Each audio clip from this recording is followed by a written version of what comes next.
Ora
Uncle Champion, Bala Gaida, Uncle Champion, Allah Bande, Uncle Champion, Kapatin, Uncle Champion, Uncle Siak, Uncle Champion, Konamada Bahar Kadi, Uncle Champion.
Assalamu alaikum bandiraɓe Jolof mbeɗa andi bandiraɓe men Fuutankoɓe nan ɗo ɓe gonɗani ɗo yimɓe assalamu alaikum on bandiraɓe Dara ko adi fof min Baba Mal goɗo wonde weltare mawde weltare nde ko andude machallah oɗo orchestre jiɗɗal moɗon orchestre moɗon dandede joni wuuri ɓurdi duuɓi capanɗe tati kono noon min mbawa yejjide nde min puɗɗoto narankagal ene waɗi gure nokkuji e nder diwunuji Sénégal e Mauritanie jaɓɓiɓe daalide ɗo jaɓɓiɓe Baba Mal jaɓɓi Mansour Seck ndisodire mumen suusniɓe dokkiɓe hakkillantaga haɓe mbawi yettade ɗo ɓe jetti ɗo hande Daara Jolof noon koye ɗen ɗon gure jeeya Jolof ko ɗin nokkuji jeeya mbeɗa yewnano nokku o mbeɗa yewnano darade ɗo ene huccita e jamanu kono noon saabu waɗata sababu ko yettano sababu wawa yettude Allah oɗo sababu famɗani so wiyama gaynaka ko gongo denɗiraɓe men seediraɓe ene dilla hen jolfuɓe ene dilla hen leƴƴi goɗɗi ene dilla hen kono aduna Allah o foof andiri fulɓe ko tengtinde gaynako wawde gaynako andude koye moy suusɓe kono naade nder ladde taw kulaade paayaade ndogaade duttitaake caggal ɓen ɗon noon so tawi ɓe mbaɗi ɗeraako ngari eɗen mawnina gaynaako machallah aduna Allah o fof ene foti weltade ha tengte Sénégal. Monsieur le ministre Seydi Diop, je suis très content que vous m'ayez associé à cette grande fête. Vous m'avez donné l'opportunité de revenir ici, dans cette ville que j'aime. Cette ville qui m'a adopté quand on était dans le Nasri Fouta, Yelitari Fouta, Wadaba, d'Adelignon. Et aujourd'hui encore devant vous. Merci beaucoup, monsieur le ministre, d'avoir pensé à Baba Mal pour célébrer l'élevage.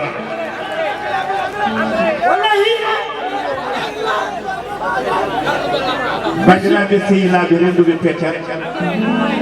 gonga joni noon nous tous nous savons que demain nous attendons au grand homme, le président de la République Liñu Gana Sam Mariam Molo Baroga Sall. You want to speak in English? I'm going to do it for you, little boy. You like it?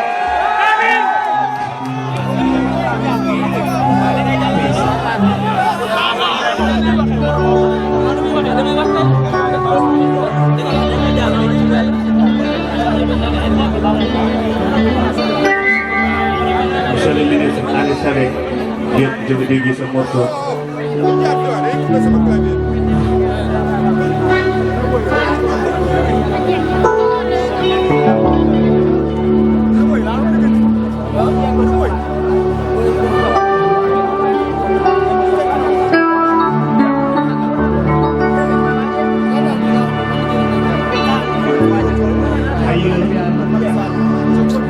Médaille.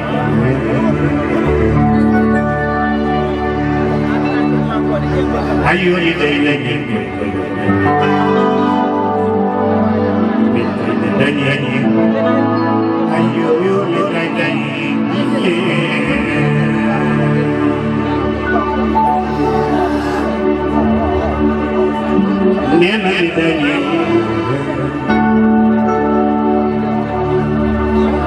Baba medani,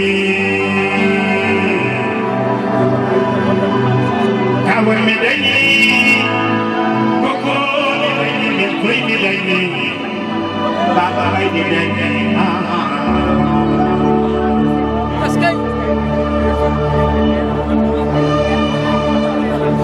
Medani balira.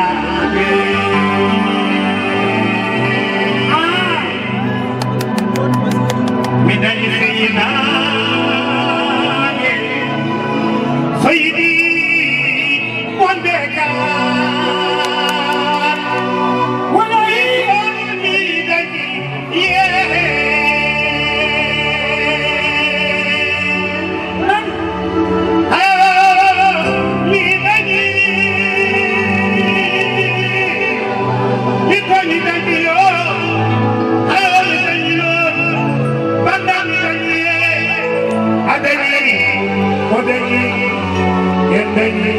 Medani Medani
Thank you.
Nelson Mandela, Nelson Mandela,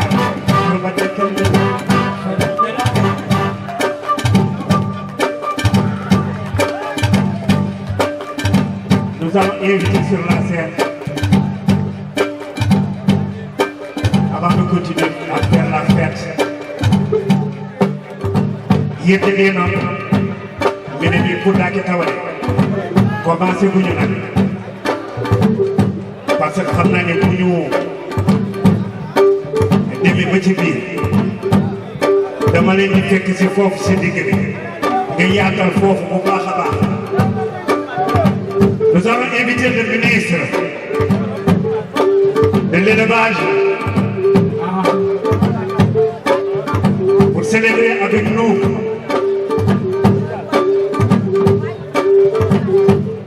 la grandeur de l'élevage au niveau du Sénégal. Nous avons des invités. Malik Pateson est là, Demania est là, Barousali est là, Soboyi est là. Et Nathan est là, Tigiri.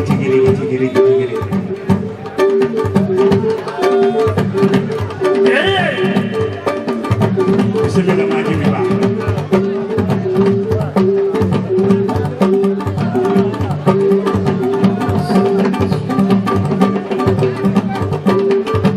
Allô, débrouille les bains. On a la difficulté. Haruna Galandia, allô.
Bienvenue, monsieur le ministre.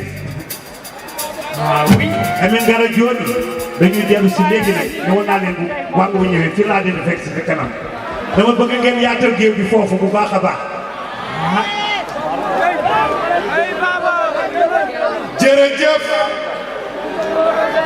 mbooloo mi ana ñu bëgg Alaaji Baaba Maal ana ñu bëgg Alaaji Baaba Maal mi ngi dellu si léegi lii ngeen gis ministre bu baax bi Alaaji Ali Sarax Diop bu baax bi ku bëgg Alaaji Fallu Mbàkke tàcc loolu moo ne Baaba Maal dama lay yóbbu ci say bopp le ministre de l'élevage et de production animale ànd ak ñu baax dana ci ñëw Arona Gala Diarra mi ngi ñiit ku baax lool bëgg président Macky Sall waaye nag ànd naa nag attention président conseil départemental de Ranérou Aliou Dembourou Sow honorable député te bëgg président ki jàppale président ana ñu ana alpulaar yi Ali Sall Diop ci gañ waaye le président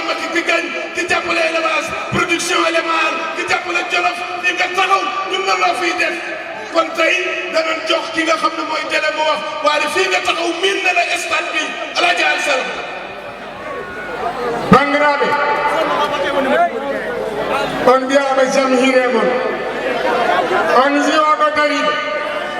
on jiwoɗo dariɗo o woni ministre élevage ko ɓi Jolof ɓi Daara ɓi leydi ndi ko neɗɗo moƴƴo ngeɗe tegguɗo Macky Sall o nodduɗo poste o wonni koɓe ligguey mbaɗɗo fayiɗo mbaɗɗo mana onon place wiimo Samba Diop men golle mawɗo golli e ministére he waɗi Macky Sall wiimo ko nayi ɗumami ko mbiɗo horsini ɗum mbiɗo foddi ɗum toppi ɗum waɗan cuuɗi waɗa noon dadande makko woni Ali Saleh Diop on ñii le député Aliou Dembourou Sow sene nayi ni sey Jolof liggiɗo ko yone gaynaka on ñii président UNOS président du Sénégal Harouna Gallo Ba liggey gaynaka ko yooni hay yimɓe fof mbi gonga on ñii Abou Samba Lawel liggey ko yone gaynaka mbimi mbaɗe mbimi soɗon ripaso manki kaga ɗen namnako so nayni manki jamde kañum tan tono ñaayi kam jamdene kaffe ɗe boni Alsan Harouna yaay minene caggal makka boni Abou Sinone caggal Ama Seydou Nduga Ama Seydou men on jii gaynako mawɗo on jii fane keɓɓoɗi occupé moni gaynako mawɗo jontaro nani mais noon mimi on keewinande bawoni hema Elas Kane Diallo nani Elas Kane Diallo Seydou Babou Mal o mani joni noon on ɗi délégation joni noon woɓe ɗinɗi kalen seeɗa on ji bandiraɓe keɗidiren seeɗa alga bagal mimi keɗidiren seeɗa aynaɓe yontaɓe nani on nani Elas Babou Mal oɗo ko tiitarle non ɗon ko faara leydi ndi ko faara Sénégal ko faara aduna o amaniɓe yaɓɓata amaniɓe darato omo jogii fullo ko sehel men sehleyni c'est Macky Sall nene jaggiran woni haray moɗon ɗum noon altuma on sall mi hokkam no misla hoɗɓe sen ɗon to ko wawi micro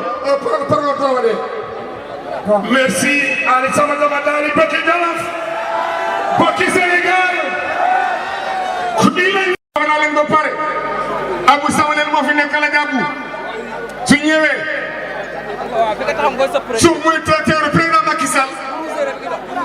ci ñu journée élevage xam ngeen ne dëgg la si moom nekkaali bi dem Penda Ndiaye grand commerçant di Samba Ndiaye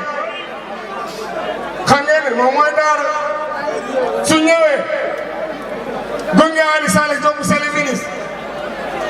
xam ngeen ne du jaaxal ak dina mën a jaaxal Jolof ne rakkam nag honorable Aliou Dembourou Sow su ñëwee mu ànd ak moom di dox ndànk mu gunge magam ministre Ali Saleh Diop ak Demba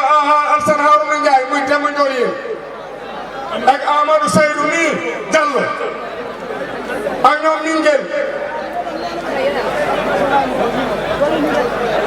kan moo nekk fii Dumba Amar moo taxaw ni kala Dumba Amar kii du Daara Jolof est-ce que war na ngay wax Camba moo nekk fii du gën ci dëkk lii du am la kon nag ay nag war nañ nit ñi fii léegi dafa diwul di dox mais nag yi war nañ nit ñi fii kon nag bismillah Jolof ne dafa mel ni njuum ni la meloon de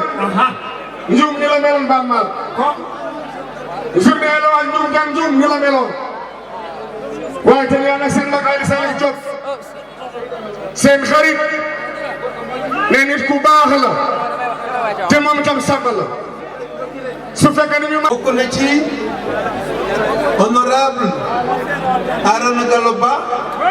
mi ngi xam ne mi ngi nii ànd ak ñun nga ñu ak mboolem kilifa yi nga xam ne ñoom lañu ànd ak ñu ngi nii boole ci honorable député Aliou Dembourou Sow président du conseil départemental de Ranérou mi ngi nii ànd ak ñun ak délégation bu mag kenn ku ci nekk su ma naree lim ñi ñu ànd ak dañuy juum yàlla wommat ñu ñun ñi ñëpp nag ci ndigalal kenn koo xam ne dafa am loo xam ne dafa bëgg ñu waxtaan ak yéen muy kan muy le président Macky Sall man mi nekk seen doom di nijaay ci ñii di papa ci ñii ci kàttanu yàlla président Macky Sall tànn ma ci 17 millions de Sénégalais.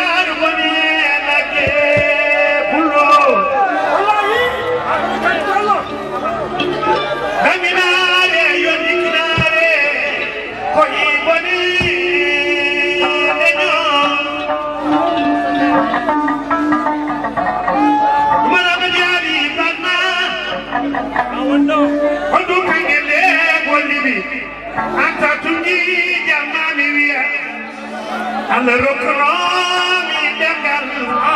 pular kayi ko dengal Allah rokromi dengal pular kayi moti gandal neddo daro wi ena watane bagal men man salo ani jodo leydi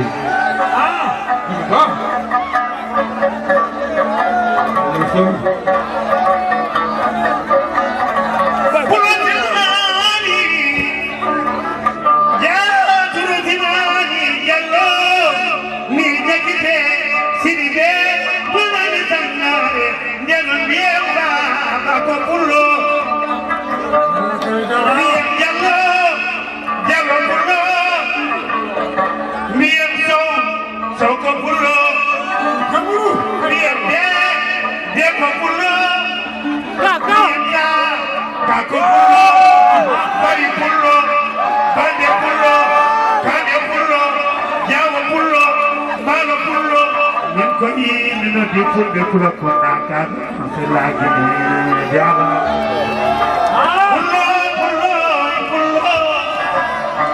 pullo ko jalaɗo pullam ka jamare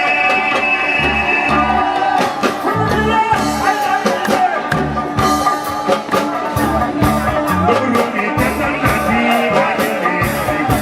jalaɗoaɗe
ɓetti yimɓe sukaɓe ari gaɗen ko ndiyam hakke janggo mena haade yayo yaye ndeɓi e kaade mawa e kaade ko addi bawa e yelojo yehe yayo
Haruna jarama Aliou merci beaucoup jarama on va continuer la soirée député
sargal na monsieur Mansour Faye mi ngi borom leer gi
Thank you.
wàcce leen ko ci suuf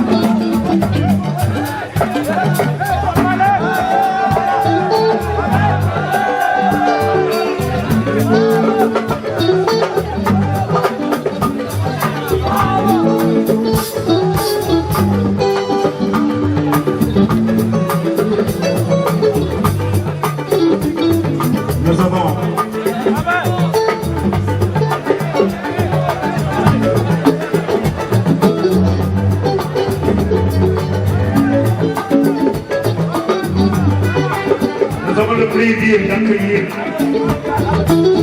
Badiran yeneen di xool mu mën a añante bàttu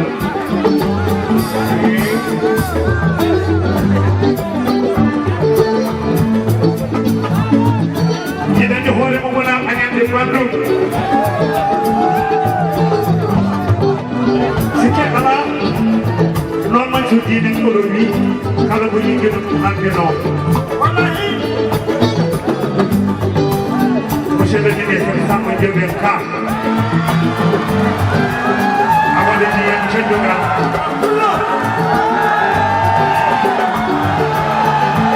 ika ayo mo do joni atawat so tawi en di tanto kullo asa dari do do yeke kala tanto ma elani ko baati ma ko baati kullo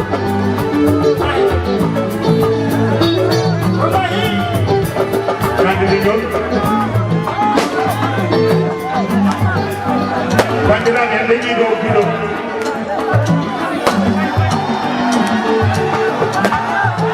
Saya capturado del rey de Senegal. Quando viene pai di ne sahamulu. Eden calminogo eden bisma oma heƴa e oɗo koñol mo nganoɗa ko dade leñol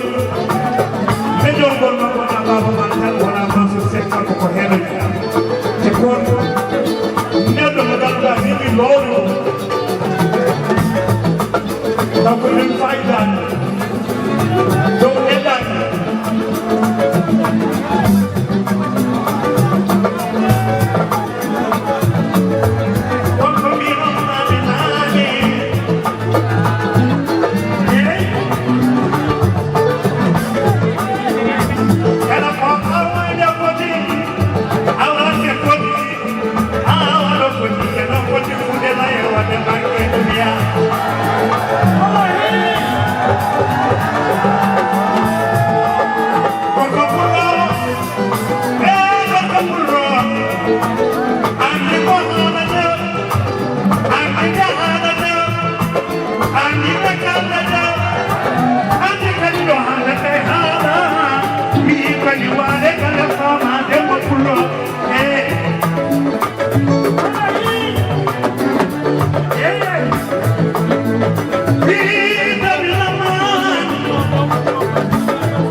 so ɓe mbiratama joɓe kajuɗe mon ɗo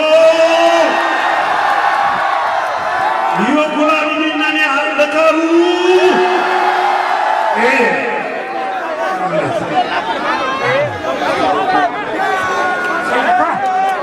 Jolof naaɓe Sénégal naaɓe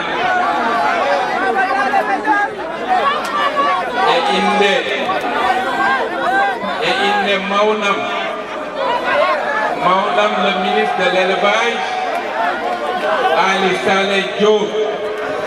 miɗon salmina miɗon yetta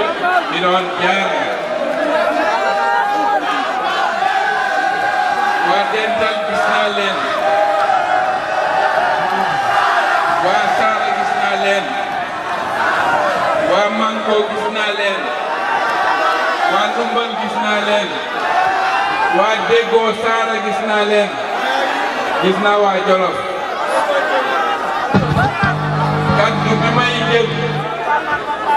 kaddu bi may jël maa ngi koy jël ci sama turu mag le ministre de l'élevage Ali Saleh Diop lii su fi amee tey ci xelam bu ñor ak laabiram moo tax mu am fi kon dañu koy félicité ñaanal ko yàlla li ñu jëm suba yàlla na dàq lii su loolu jàllee yéen def ngeen déjà li ñu naan avant-goût pour xaar président de la République son excellence Macky Sall. Jolof président Macky Sall da leen a teral démb laata tey di ñëw Jolof nag ku leen teral laata ñuy nopp lu ñu yow ñu fay la li nga xam ne moom nga leen terale moo tax yéen ñëpp ngeen bàyyi ay nelaw bàyyi seen temps ñëw fii fekk fii suñu mag bi nga xam ne star international la fépp foo xam ne mu dem en Afrique ci Europe Amérique ak fu mu mën di dem yëkkati na ko turu réew mi kon damay ne sant leen santal leen bu baax a baax a baax di leen nag rendez-vous suba 8 heures na fekk lépp pare ñu xaar président de la République accompagné ko jërë ngeen jëf salaamaaleykum wa rahmatullah je vous remercie merci beaucoup